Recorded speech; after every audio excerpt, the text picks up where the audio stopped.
So guys, जैसा कि हमने पिछले एपिसोड में देखा कि फिफ्थ राउंड में भी हाओ चेन की टीम लगातार आगे बढ़ रही थी, जिसे मेज टेम्पल ने अपनी रणनीति को बदल लिया, जिसे मेज टेम्पल के सभी डिसेबल अब उसके सिर्फ डिफेंस पर ही ध्यान दे रहे थे। जिससे जब वांग का सामना एक अर्थ में से हुआ तो उसने चालाकी से वज्रा जायंट स्पेल का इस्तेमाल किया, जिससे एक पावरफुल शील्ड क्रिएट हुई, जिसे तोड़ने में वांग की सारी स्पिरिचुअल एनर्जी खत्म हो गई थी। पर आखिर में उसने जीत हासिल की। लेकिन अगले राउंड में जब उसका सामना मोऊ से हुआ तो वो कमजोर पड़ रही थी, पर वो उसकी फुल पावर को देखने के लिए उकसा रही थी ताकि शेनिन उसे हरा सके। मोऊ ने अपनी डार्क विजन को एक्टिवेट किया, जिसमें वो अपने अपोनेंट के विजन को खत्म कर देता था। और फिर उसने वांग को काफी टॉर्चर किया, जिससे हाओ चेन की पूरी टीम को काफी गुस्सा आया। वांग जीत नहीं पाई, पर शेनिन ने उसका बदला लिया, क्योंकि उसने बचपन से ही बिना विजन के ट्रेनिंग ली थी, जिससे वो बिना देखे भी मोऊ पर लगातार अटैक करती जा रही थी। और वो खुद अपने डोमेन में कमजोर था, जिससे शेनिन ने उसे आसानी से हरा दिया। और इस जीत के साथ डॉन ऑफ लाइट के पॉइंट मेज टेम्पल से ज्यादा हो गए थे और अब सिर्फ आखिरी मैच बचा था, जिसमें हाओ चेन का सामना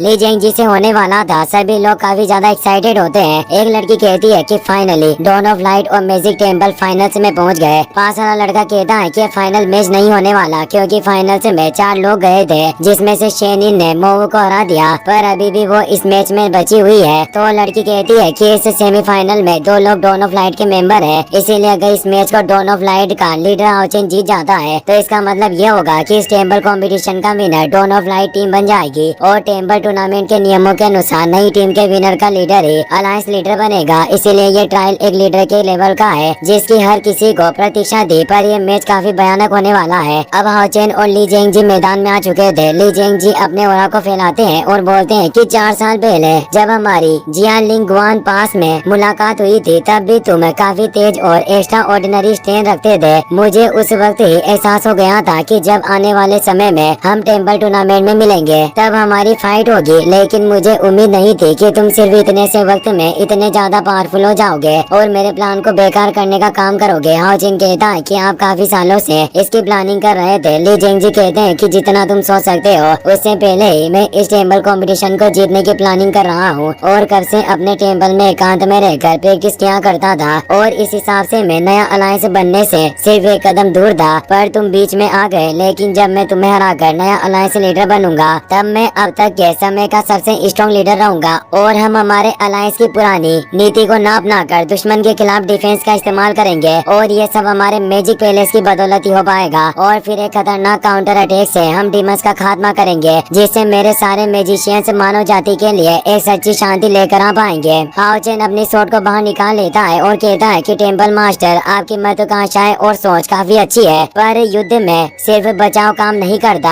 इसीलिए हमें अब इस ट्रायल्स में अपने तथ्यों के आधार पर ही निर्णय लेना होगा। और वो भी अपने ड्रैगन पावर को एक्टिवेट कर लेता है। ली जेंगजी ने भी अपने सरपेंट को एक्टिवेट कर लिया। 2 लोग बातें करते हैं कि हाओ चेन भले इतनी कम उम्र में 9 लेवल पर पहुंच गया हो, लेकिन इसका पैलेस मास्टर ली जेंगजी से कोई मैच नहीं। अगर ऐसा नौजवान अलायंस का नया लीडर बनेगा तो ये बिल्कुल भी अच्छी बात नहीं होगी। अब चेन जीडन ग्राउंड के चारों तरफ शील्ड को एक्टिवेट कर देते हैं और ट्रायल को स्टार्ट करने को कहते हैं, जिससे हाओ चेन तेजी से ली जेंगजी की तरफ अटैक करने बढ़ा। ली जेंगजी भी अपने स्टाफ को बाहर निकालते हुए कहता है कि मैं सिर्फ 10 चालों के अंदर तुम्हें हरा दूंगा। और वो तेज स्लेज से हाओ चेन पर अटैक करते हुए उसे रोकने लगता है, क्योंकि एक जादूगर के लिए क्लोज कॉम्बैट फाइट कमजोरी होती थी। हाओ चेन उन स्लेज से बचता जा रहा था और कहता है कि मुझे नहीं लगता कि आप मुझसे इतनी आसानी से छुटकारा पाएंगे। और वो एक स्लेज से उन पर अटैक करने लगा, पर इससे पहले ही ली जेंगजी उसे दूर कर देते हैं। हाओ चेन सोचता है कि जैसी मैंने उम्मीद की थी कि ली जेंगजी के करीब जाना इतना आसान काम नहीं होगा। ली जेंगजी कई सारे स्पाइक से अटैक करने लगता है और बोलता है कि मैं अच्छी तरीके से जानता हूँ कि लड़के, तुम काफी सालों से जंग के मैदान में रहे हो, इसीलिए तुम क्लोज कॉम्बैट के मामले में किसी को भी मारने में माहिर हो। पर मैं तुम्हें ऐसा मौका ही नहीं दूंगा जिससे तुम मेरे करीब आ पाओ। और अब तुम्हारे पास कोई रास्ता नहीं कि तुम मेरे हमलों से बच पाओ। हाओ चेन लगातार उनके सभी हमलों से बचता जा रहा था, पर अब वो उस पर एक वोर्टेक्स से अटैक करते हैं, जिससे अब हाओ चेन भी अपने सुराश्लेष को एक्टिवेट कर लेता है। इन दोनों पावरफुल टेक्निक के टकराने की वजह से काफी फियर्स एनर्जी ग्राउंड के चारों तरफ फैल जाती है। लोंग तियानिंग कहते हैं कि एनर्जी बिल्कुल भी कमजोर नहीं है, एक झटका और सब कुछ खत्म हो जाएगा। ली जेंगजी की पावर निश्चित रूप से 9 लेवल के 5th स्टेज पर पहुंच गई है और ये हमारे पूरे अलायंस में सबसे ज्यादा है। हान क्वीन कहते हैं कि इस लेवल के दुश्मन का सामना करके भी क्या हाओ चेन जीत हासिल कर सकता है। ली जेंगजी ने कई सारी मैजिक बॉल से हाओ चेन को घेर लिया होता है और अब वो एक एक करके लगातार हाओ चेन पर अटैक करने लगते हैं। लोग भी हैरान थे कि पैलेस मास्टर लगातार अपने ऑफेंसिव स्पेल का इस्तेमाल करके अटैक करते जा रहे हैं। क्या हाओ चेन के पास इनसे लड़ने की कोई शक्ति नहीं है, जो ये सिर्फ इनके हमलों से ही बचता जा रहा है। पर तभी अचानक हाओ चेन ली जिंगजी के करीब पहुंच गया था और उसने अपने कई सारे क्लोन को क्रिएट कर लिया होता है, जिससे ली जिंगजी परेशान हो गया। उसे समझ नहीं आता कि आखिर इनमें से कौन हाओ चेन नकली है। अब हाओ चेन उन पर सभी तरफ से अटैक करने लगता है और एक पावरफुल अटैक के साथ ली जिंगजी को दूर कर देता है। ये देखकर लोंग तियानिंग काफी खुश होती है कि इसने अपनी कॉमेडी स्टाइल को काफी अच्छे से एडजस्ट किया और ये दुश्मन को नजदीक करते हुए हराना चाहते हैं। इससे स्पिरिचुअल पावर के बीच बनी ये अपनी गैप को खत्म कर पाएगा, क्योंकि हाओ चेन की पावर तीसरे स्टेज पर थी और ली जिंगजी की पावर 5वें लेवल पर। उन दोनों के बीच फिर से कॉम्बैट फाइट चल रही थी। ली जिंगजी कहते हैं कि हाओ चेन मैं तुम्हें और तुम्हारे ग्रैंडपा लोंग तियानिंग को काफी लंबे समय से देखता आ रहा हूँ, जिससे मैं तुम्हारे पेत्रों से अच्छी तरह से वाकिफ हूँ। मुझे उम्मीद है कि तुम नजदीक अटैक करोगे, इसीलिए उन्होंने एक फॉर्मेशन को तैयार कर रखा था, जिससे वो हाओ चेन को दूर कर देते हैं और एक स्लेश से अटैक करते हैं। पर हाओ चेन भी अपने स्लेश के प्लट वार से उस स्लेश को खत्म कर देता है। पर ली जिंगजी वापस अटैक करने लगे और कहते हैं कि लड़के तुम मेरी इस महान ताकत के साथ नहीं लड़ पाओगे, इसीलिए हार मान लो। हाओ चेन गुस्से में एक तेज स्लेश से उन पर वार करता है। ली जिंगजी शील्ड से उसे रोकने की कोशिश करता है, पर शील्ड टूटकर बिखर जाती है। ली जिंगजी ने तुरंत दूसरी शील्ड का निर्माण किया, पर वो भी बिखर गई, जिससे अब ली जिंगजी काफी दूर हो गया था। पर अभी तक उसकी पावर बिल्कुल कमजोर नहीं हुई थी। वो अपने एक पावरफुल टोर्नेडो पावर को एक्टिवेट कर लेता है। ये मैजिक पैलेस का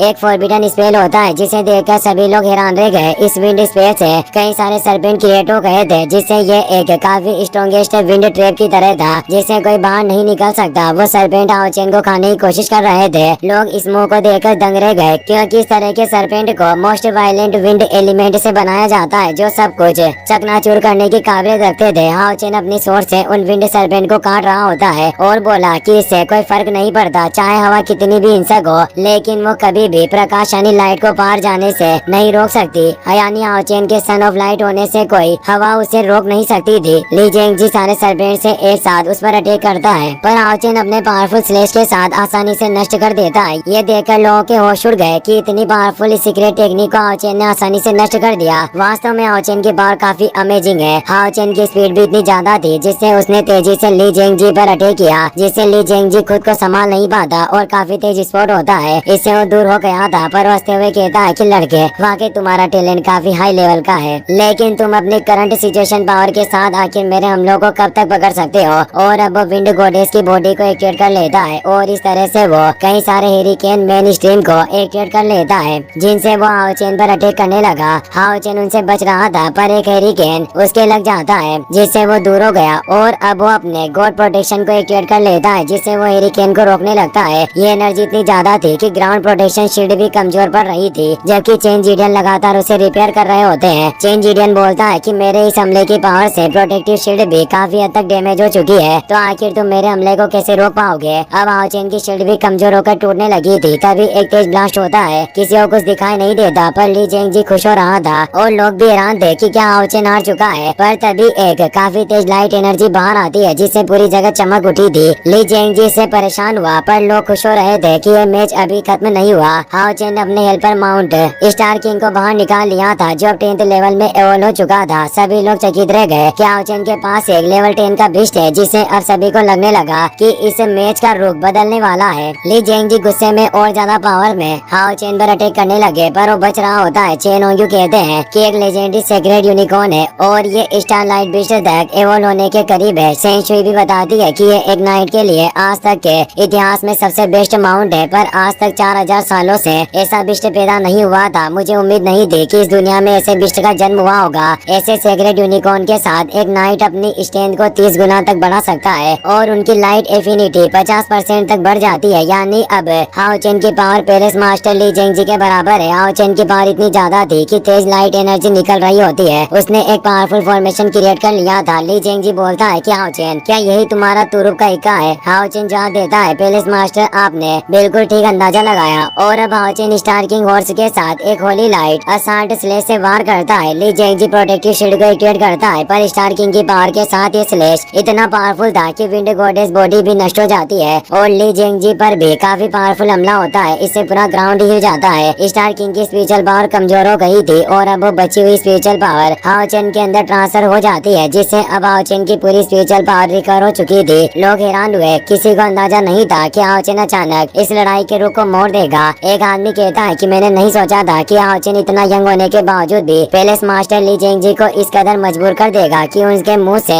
अब खून निकलने लग गया था और वो काफी कमजोर फील कर रहे थे। एक लड़का कहता है कि डॉन ऑफ लाइट वाकई काफी सारे चमत्कार करती है। तो उसके पास वाली लड़की बोली कि मुझे अब लग रहा है कि मैच हाओ चेन ही जीतेगा। हाओ चेन अब एक तेज स्लैश के साथ ली जेंगजी पर अटैक करता है, पर ली जेंगजी अपने स्टाफ से उसे रोक लेता है और कहता है कि मैंने कभी नहीं सोचा था कि तुम सिर्फ एक बिस्ट के साथ मुझे इतना पावरफुल झटका दे सकते हो, पर तुम ऐसा मत सोचो कि इस तरह से तुम हम दोनों के बीच के पावर के गैप को खत्म कर सकते हो। और वो हाओ चेन को दूर कर देता है और एक मंत्र को चेंट करते हुए अपने डोमेन को एक्टिवेट करने लग गया था। ये डोमेन ब्रेथ ऑफ स्काई था। इससे हाओ चेन एक अलग ही जगह उसके डोमेन में आ गया था जहाँ ली जेंगजी के पास विंड गॉडेस बॉडी थी, जिससे वो काफी सारे विंड टोर्नेडो क्रिएट कर लेता है। हाओ चेन समझ जाता है कि लॉर्ड ली का डोमेन है, पर ये डोमेन उस वक्त से काफी अलग है जब उन्होंने इसका इस्तेमाल चेनिंग के खिलाफ किया था। और इस डोमेन की वजह से हाओ चेन की स्पिरिचुअल पावर लगातार कमजोर हो रही थी, जिससे हाओ चेन को परेशानी हो रही थी और उस टोर्नेडो में गिर रहा था। ली जेंगजी बोलता है कि लड़के, मैंने इस डोमेन को खास तुम्हारे लिए ही क्रिएट किया था। अब तुम्हें एहसास होगा कि स्पिरिचुअल पावर के खाली होने का क्या एहसास होता है। इसी के साथ ये एपिसोड यहीं पर खत्म हो जाता है। वीडियो पसंद आया हो तो अपने दोस्तों के साथ शेयर करना। Take care, good bye.